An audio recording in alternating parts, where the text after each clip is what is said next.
Hello and welcome back to The Real Sex Education. I'm Diggory Waite and I'm joined by accredited sex and relationship therapist Cate Campbell. Hello, Mum. Hello, Diggs. Mum, we're Diggs. back. We're back. We're back, baby. Yeah, it's been too long. It has been too long. A lot has happened since we last spoke. A lot's happened, though, in the world, hasn't it? I mean, and at the moment, there's some horrible disasters and, that it feels like things are just going a bit out of control, to be fair. Yeah. Let's not start the podcast in that way, though. I think, welcome back, everyone. The world has gone to shit is sort of what you've just done there. Yeah. But it's good to be back. Yeah, but we're here to fix some of it. Yeah, I like that. As you were saying that, you were about to be like, we're here to fix it, some of it. Well, we can't do anything about floods and pestilence and that sort of thing, and sort of some of the really awful things that have happened. Don't name them. Don't you? We've just been like, let's not be too glum. And you're like, well, let me just rattle off some of the things that are terrible and awful. I'm sorry. To be fair, I was thinking though, I had a dream the other day, which I told you about, didn't I? It was actually a nightmare. Yeah. Where we went to go and see some comedy. The warm-up act was kind of bad. Anyway, long story short, the actual main act never came out. And my mum was causing a kerfuffle. Mum, you were causing a kerfuffle. I was. And a stewardess had to come and confiscate your vapes.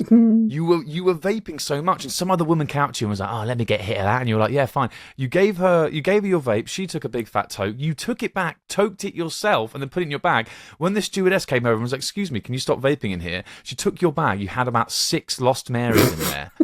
And I just think that is a nightmare. I woke up, I was sweating, and I was like, why was that so intense? And I just think the last time we spoke on the podcast, that would never have crossed my mind. I don't think I would have ever thought about vapes. I don't think I ever thought about you being addicted to them. Have you ever vaped in your entire life? Absolutely not, no.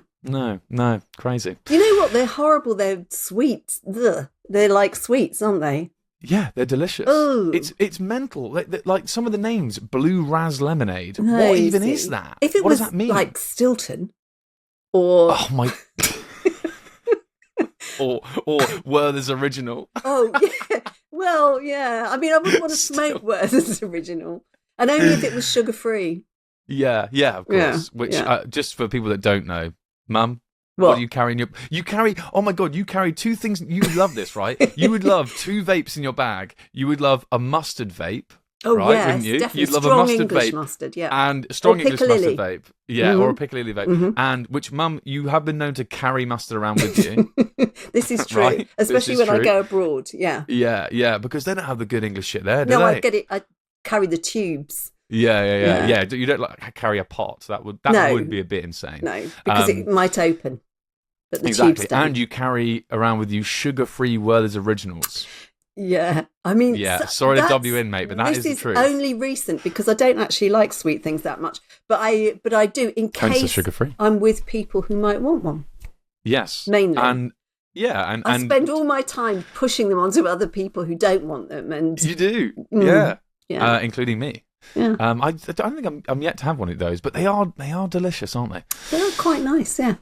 Mum, for people that haven't listened to the podcast before, there might be some people who will be like, welcome back. This is the first time I've listened to the podcast. Yeah, who are we? Who are we? What do we do? What do we do? Yes. Yeah, talk to me. Well, I'm your mum, and I'm a sex therapist. Correct. And when you were a little boy, you used to tell all your friends at school that I was a sex therapist, and they used to come round for tea and go, oh, are you a therapist?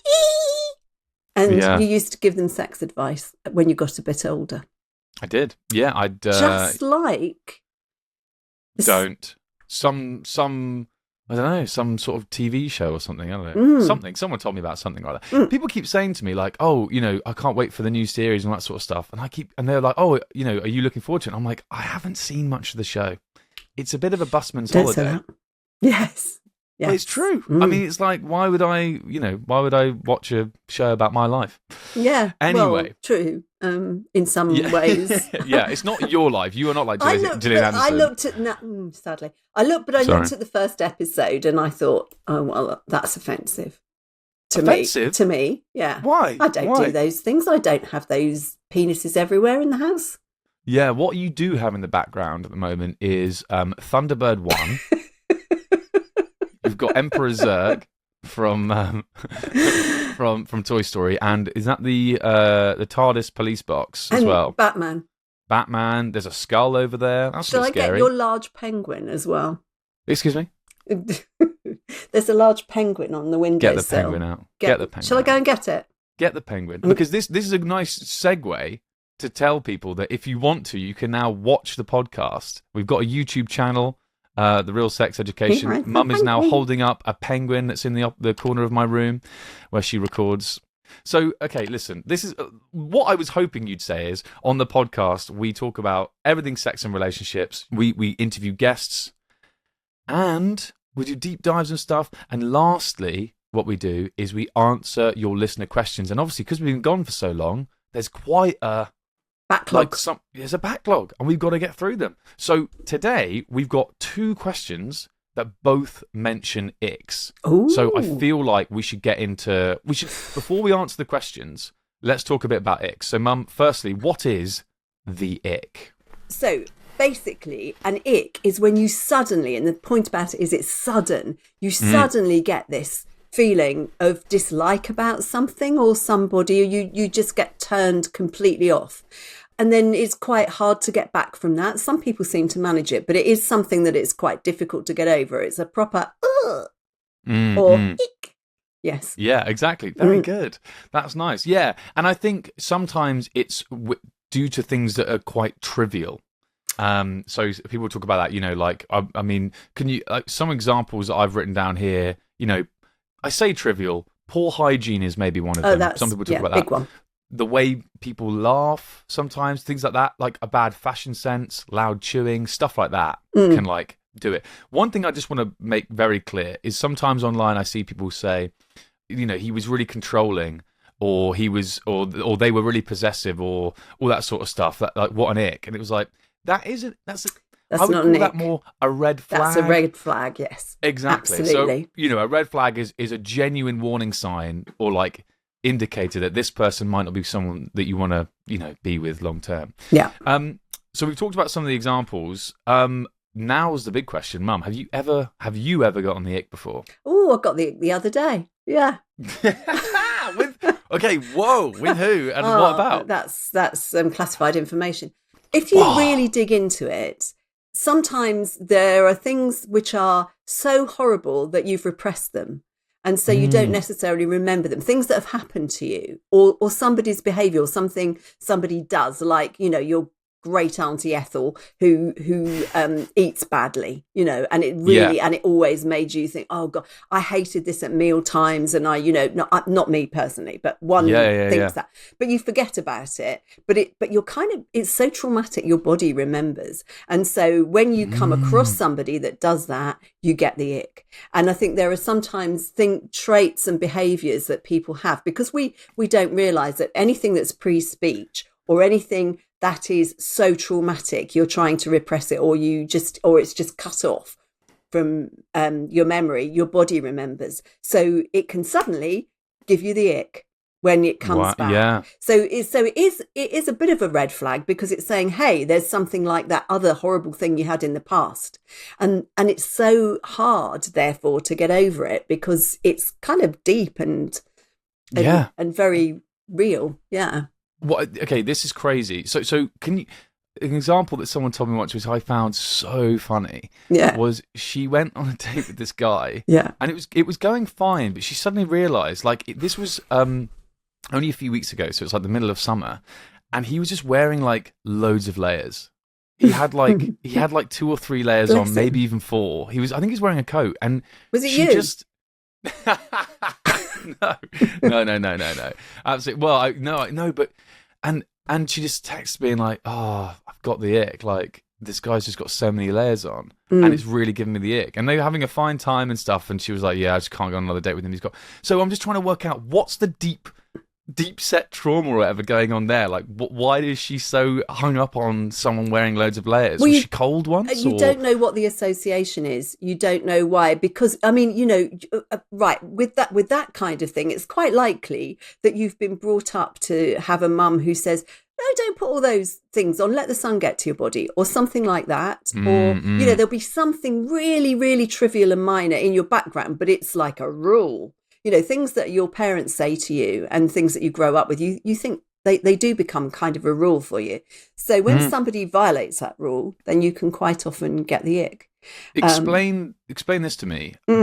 Something that gives me the ick is when someone presses the button at like traffic lights. When someone presses the wait button, it gives me the ick. Well, I'm not surprised because when you were little, we used to go to nursery and things or school, and there'd be a great fight to be first to get to the button, and people would be in trouble for pressing it when it wasn't their turn, or there'd be remarks made.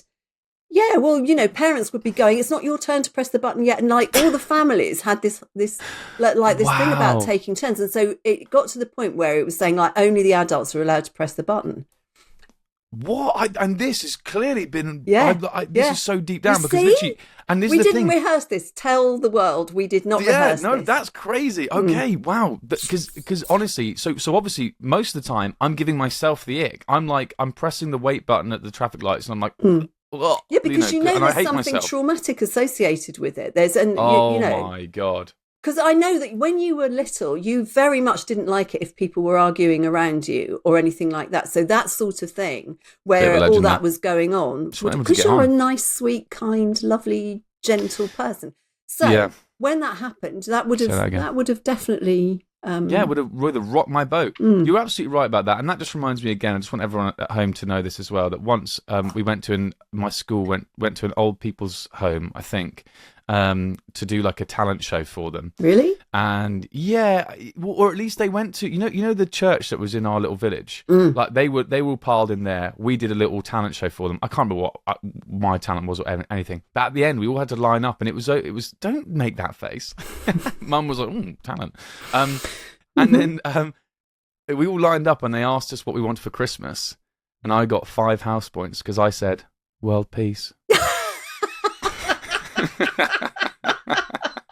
I think I was year 5 or year 6. I didn't know and that. I was like, that's quite good, isn't it? And my teacher was so happy because obviously we were going down the line, people being like, I want a horse, or I want I don't know. I want a horse. Sorry, I mean, what kind of school I went to, I don't know.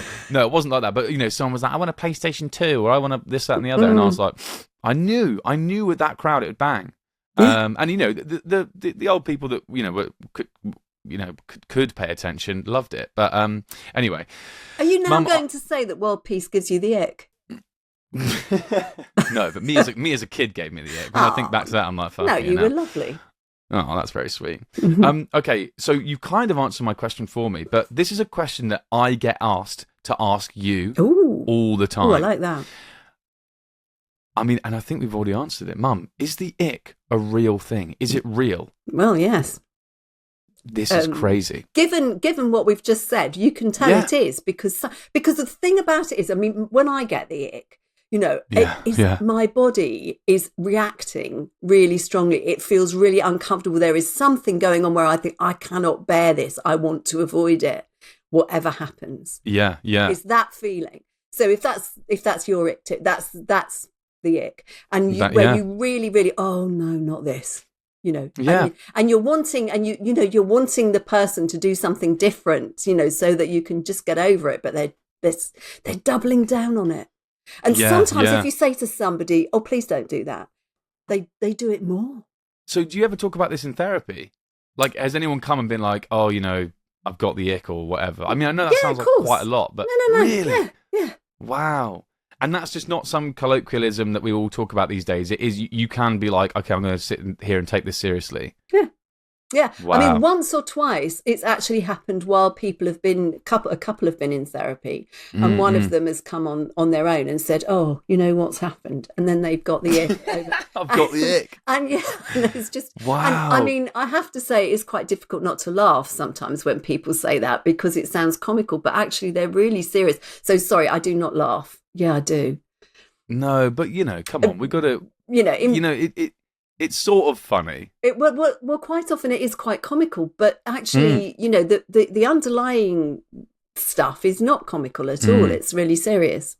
But that's why I love life, you know? I just think sometimes it's like, this is very serious. And the top line is just very funny. Well, yeah, it's always good to have a sense of humour. Exactly. Well, okay, this is really crazy. I'm going to read out this first question Okay, somebody can't sent wait. through to us. I think this was through our Google form. Oh my God, guys, yes. I haven't even told you how you can ask us questions this is yet. exciting. Okay, you can ask us questions. You know, send them to us on Twitter, Instagram. We're at RealSexEdPod. Send them to us on email. Podcasts at hattrick.com. That's hattrick with 2 T's. You can also send them via our Google form. That will be in the bio of this episode and the bio of our Instagram, probably the bio of our Twitter as well. And it's like this Google form. You can like write your question there. It will ask you for an email, but that's just for Google. I don't know what they do with that. We won't see that email. It's a totally anonymous Google form. So if you want to be anonymous, send it in that way. And either way, unless you say otherwise, we'll keep your name and anonymity safe. Anyway, this is someone who did exactly that, I think. Here we go. You ready for this? Mm-hmm. I've been dating someone new for almost a month and a half now. Woo-hoo. He's handsome, has a good job, and is very forward with me. But I'm worried I've got the ick.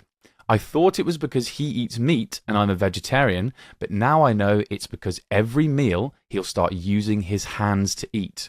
I really like going out for dinners, and that's what most of our dates have been so far. But lately, I've been suggesting we do anything else. I really like him, but the thought of eating with him gives me anxiety now. I'm avoiding eating with him. How can I stop this? Tell him. Yeah, maybe just tell him. Because, I mean, this is a really good example. I mean, that's another one where you've probably been brought up to believe that using a knife and fork is really important.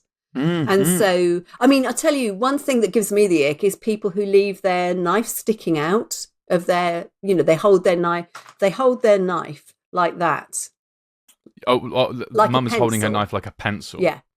And I know a lot of people who do that. I know. It gives me the ick because I was brought up very strictly. Yes, to not do that. And I passed it on to my children.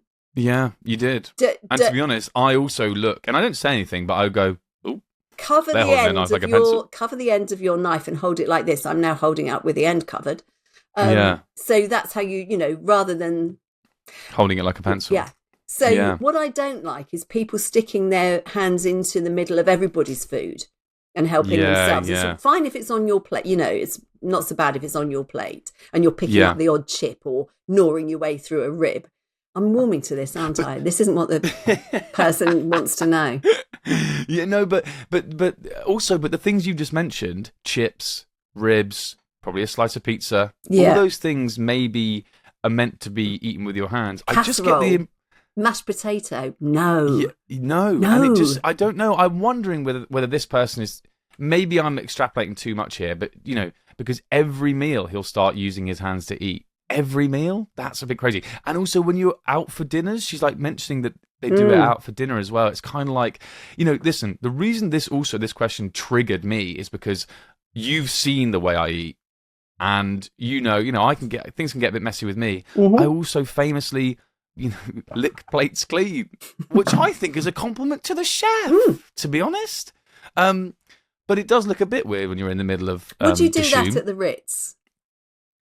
Well, that's why I can't do that at the Ritz again, because I was kicked out for doing it last time. Oh, yeah. Bugger. No, but would I do it at the Ritz? I probably wouldn't. But would I think about doing it? Yes. You know, I really would. But people are, but you know, it's much more okay. I mean, it's very sort of French to use your bread to mop up your sauce or gravy or whatever, isn't it? And instead of licking the plate, you can use the bread, and that would be time when you were allowed to. You also tip up. Are you one of those ones that tips up your cereal bowl and drinks the milk? Obviously. Well, I'd already lick it like a cat. I'm like dipping my tongue into it. That. Do you know what? I just gave loads of people the ick. just by that noise alone. So they should tell them, basically, is what we're trying to say. Yeah. And just say, hey, you know, especially when we're out for dinner, sometimes I find it a little bit, you know, it's not great. Let's use our knives and forks as much as we can. Well, maybe not. It's not great, but just I was brought up this way, and so I feel it, and so it really bothers me. So be open and honest about why. Yeah. And say maybe that makes me crazy. You know, maybe, but I can't help the way I feel. These are deep, ingrained things in me. Yeah, it's funny actually. You can make a joke of it, but then if the person continues to do it, or doesn't sort of remind themselves or fight, because most people who are trying to change it would go, oh, sorry, use my hand again.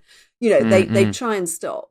But if they kept double down on it, then I think we're talking red flag territory. Red flag territory. Oh my God, big words. Yeah, because sometimes people do it deliberately, to wind you up, and then they can do one. Really? Yeah, they can bloody do one. Yeah. All right, I like that. Well, just before we move on, though, because a lot of people say this to me, and I just want to get your thoughts on this, because this might be the case. If you like someone enough, some of their bad little habits they do, you're like, oh, well, they're just little quirks, and I'll look past them. Absolutely. So do you believe that, though? Because this sounds like a little bad quirk of his is becoming the ick, whereas actually, if they like this person enough, then maybe it would be fine. Yeah, Thoughts on that? I would say the problem is not with him; it's with them, with their partner. Yeah, and because it's the partner's ick. So they could do some work to try and make it less. But at the moment, it's so bad; it's getting in the way of the relationship. Therefore, it has to be discussed. But what I mean is, people always say, if you like them enough, those things wouldn't give you the ick. Do you think that's true or no? They're going to give you the ick regardless. Because the ick isn't rational. The ick isn't rational. Yeah, that's the thing Stick about that the on a ick. billboard. Oh, well, you should. I mean, it's not because you don't set out to look for problems in somebody. This has just come to you out of the blue. So it's not that you're being unreasonable. It's and with the ick, you've tried. You want to get rid of the feeling. You don't. It's horrible. No one wants the ick. So you're trying to get rid of it, but you can't. So that's why you have to try and do something about it. You're right. It is irrational. Like I said with my ick, the wait button thing. I've been hit by 4 cars because I haven't been pressing the traffic lights. And that's irrational. But at least I didn't press the button. Do you know what I mean? Because I don't want to get the ick. But I have spent 8 weeks in hospital. Intensive care, yeah. Yeah, okay. This is a second question. Another one from the Google form gang. So, check that bio. Hi there. I'm going to read this verbatim. All right? Okay. Hi there. I'm a woman, and my partner, also a woman, and when I started to go down on her the other day, I tried to tease her. What was that? And I'm a woman. Yeah, this is what I mean. Yeah. I've read it verbatim. Yeah, okay. Things have got a bit crazy here. So 2 women, one of them tried to go down the other one the other day. I tried to tease her. I left the room briefly, which I thought would be hot and make her want it more. However, she took that as something wrong with her. She told me this the most recent time I tried to go down on her. She said she thought that maybe I left because I thought she was dirty and unclean. I told her that I do love going down on her. I just thought she preferred other ways to orgasm via toys and fingers because she tends towards those options to finish rather than through oral. She also prefers giving, so I suppose I haven't been initiating oral as much on her.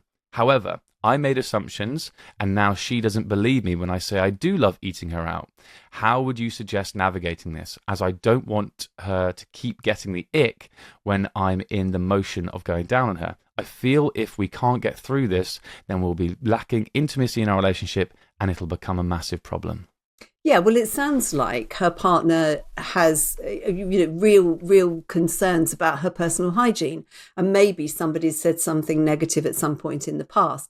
But lots and lots of women are very negative about their genitals. They don't like the smell, the taste, their appearance. They have very negative feelings about that and feel very, very self-conscious when they're having oral sex. So this was the case. And also, I mean, if you get up and walk away when you're stimulating somebody, I'm thinking they might be not only very frustrated, but super hurt. So you've got to... I know she was trying to try some sort of sexy fun there. You've got to signpost that hard. You've got to like really play the role of that. You can't just be like, get up and leave. I know. I was thinking that she was like teasing with her tongue or something. I didn't think she was teasing by getting up and walking out. I think we've got to go back to I don't know, teasing and flirting 101 here. Yeah, we've got to have a serious thing because you've got to.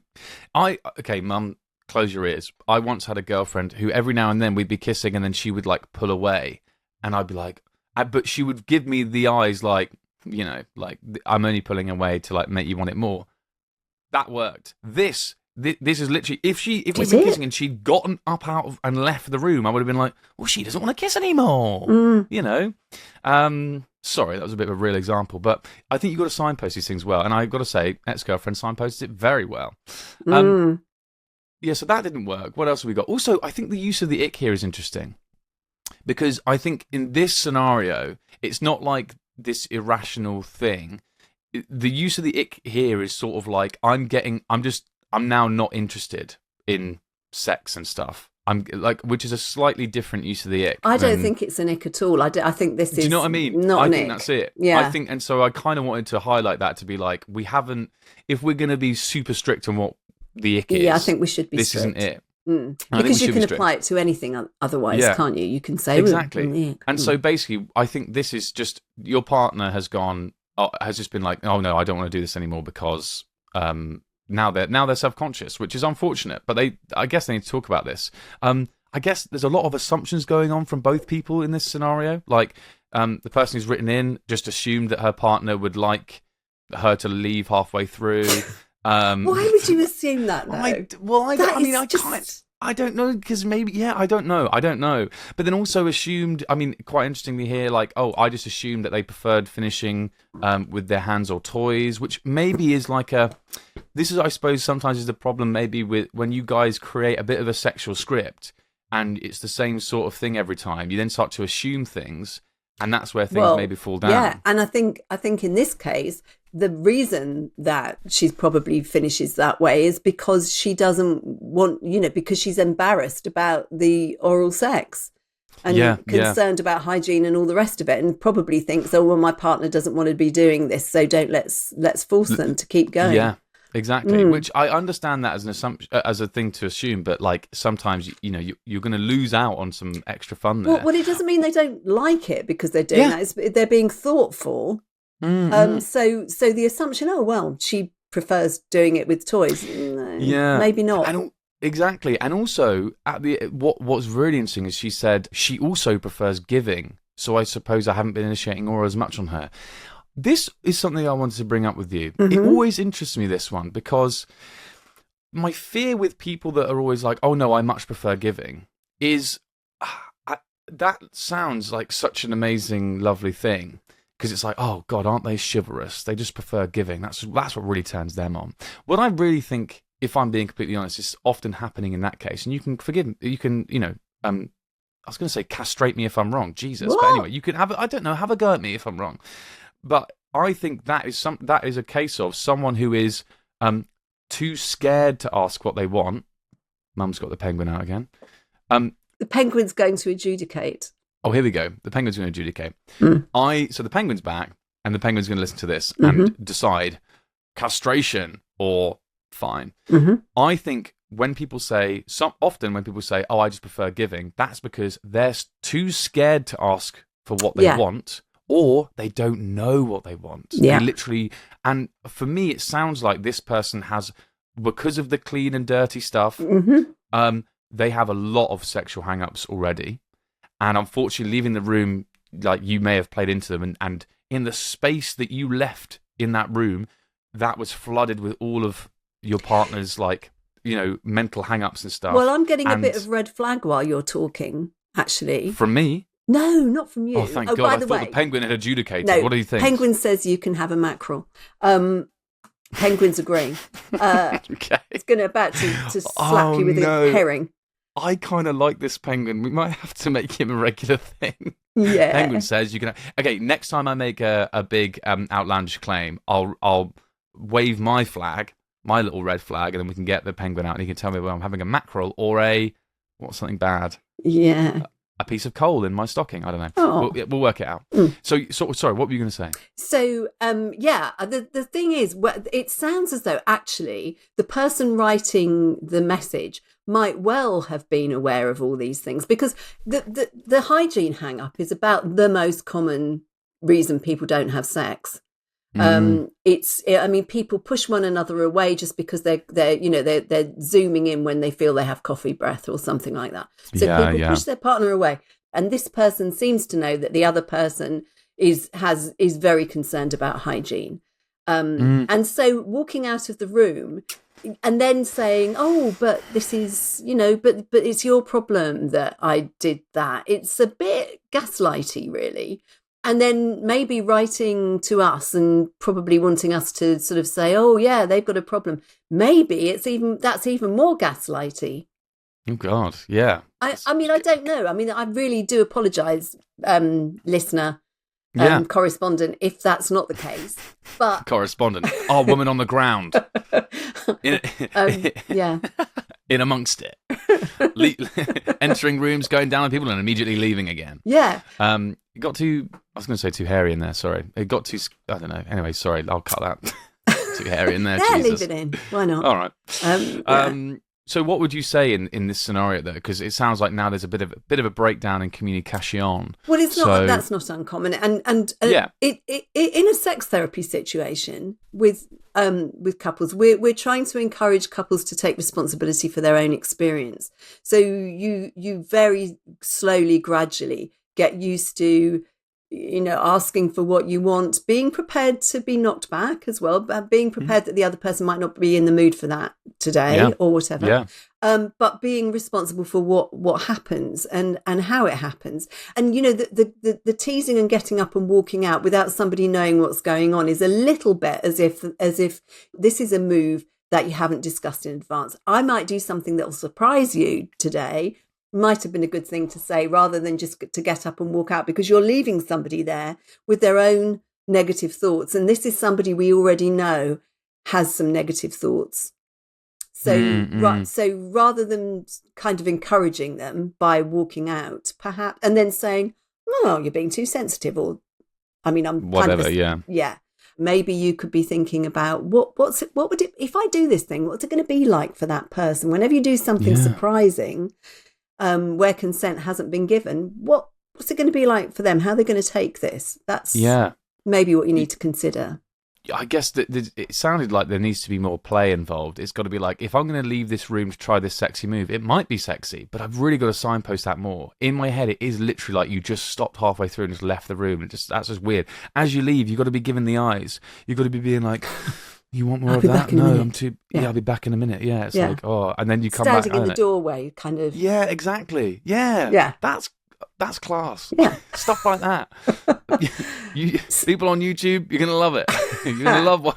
Yeah. Anyway, there you go. I mean, those things are quite difficult. And if, when you do have insecurities or fears about sex, I mean, people can end up very much in their own heads. So it doesn't help if somebody else does something surprising like that. Yeah, exactly. And like I say, in the vacancy she left in the room, it was filled with all of this person's hang-ups and fears. That's just a bit of poetry for you. I don't know if you guys are into that. Do you like that? What do you think? Penguins. Okay. Oh, penguin. Oh, penguin. The penguin's back. Penguin. Penguin did not like that. Penguin did not like that. He's going to flounce off and flap off. All right. Oh, God, all the bumping on the table is killing me. Listen, look at these massive headphones I've got on. It's ridiculous. What about them? Well, I'm getting these bumps. They're so loud in my ears. Sorry. Well, blame the penguin. It's not me. That's a good point. Now, what? The penguin's not getting a mackerel from me. He's not getting his mackerel back. Oh, no, it's crying. Sorry. It's crying. Oh, Mum's comforting the penguin. This is going to be great. I was thinking we should do an episode this series on vaginas and vulvas and the clitoris and all sorts of stuff like that. Yeah. And I was thinking like maybe I should order from Amazon or something like there are little ones that you can get to sort of show people different areas and stuff. Maybe we'll just use the penguin as like he could be like our demonstrator. I mean, I don't know what we're... Got no genitals. Yeah, but maybe he could be someone we point to different points on his body to sort of be like he could do the pointing, anatomy. But we could get a knitted. And if anyone out there's got a knitted vagina, could we borrow it, please? Well, how does that work? I've heard of vajazzle, but knitted. Oh yeah, you can have or crocheted. You can. What's happening now? They use them in antenatal classes and things.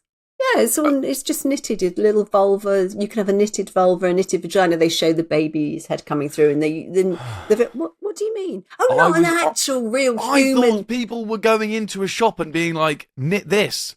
Your imagination. Yeah, it's brilliant. No. Whose fault is that? Just imagine he's saying, "Oh, anyone out there got a knitted vagina? Can we borrow it?" If it was attached to them, is that likely? Hello. This is a lovely woman called Deirdre. She's come in. She knitted her own vagina and she's brought it in for us today. Hop on the chair. I tell you what, a lot of people are very anxious about smear tests and things like that. Well, I think maybe we'll cover that. I really do think we should do it. I think we're going to do a deep dive, pardon the pun, on vaginas and vulvas and everything going on there, because I have a theory. I wonder what the penguin makes of this. Here we go. That a lot of men don't go down on women, not because they think it's disgusting or everything, but because they're scared. They're constantly told men don't know where the clit is, this, that, and the other. So we can fix that problem. Right, yeah. Well, I mean, again, also one of the other things is what you were kind of referring to earlier, the way people get into the same moves all the time. The sexual script. Yeah, the sexual script. They often do that when they've been put off or the partner's been put off something. In one moment, they don't like that move. They want you to stop it. And so they say, they either move themselves out of the way or move your hand or whatever. And then people cut that out of the repertoire, even though it may only have been in that moment the person didn't want that thing. And then you end up with deficit sex. So the moves you have left, the sexual script you have left, is just all the leftovers after you've cut all the other stuff out. And actually, both partners are probably still thinking, "Oh, I miss that thing." Yeah, even though that one time. I didn't want you to do that because it had got uncomfortable, like my leg had gone to sleep or something. You know. Yeah. Wonderful. Thank you so much, Mum, as always. And thank you so much, everyone, for listening. I mean, if you'd like to send us in questions, we are doing pretty well at answering pretty much all of them. So all the details will be in our socials. We're at Real Sex Ed Pod, or like I said, in the bio of this episode, bio of our Instagram, everything like that. Make sure you're subscribed to wherever you're listening to or watching this podcast right now, because you do not want to miss out on all the stuff we've just talked about, which we've got coming up. Yeah, what does that mean? You want us to plop into your inbox. You want us to plop into your downloads. You want us to stream. Don't say stream and plop. When we're talking, Moist. why have you done that? Moist. Okay, we need to have a serious talk about this. Okay, everyone, we'll see you next time for some more real sex education after I've had a strong word with Mum. Okay. Bye. Bye.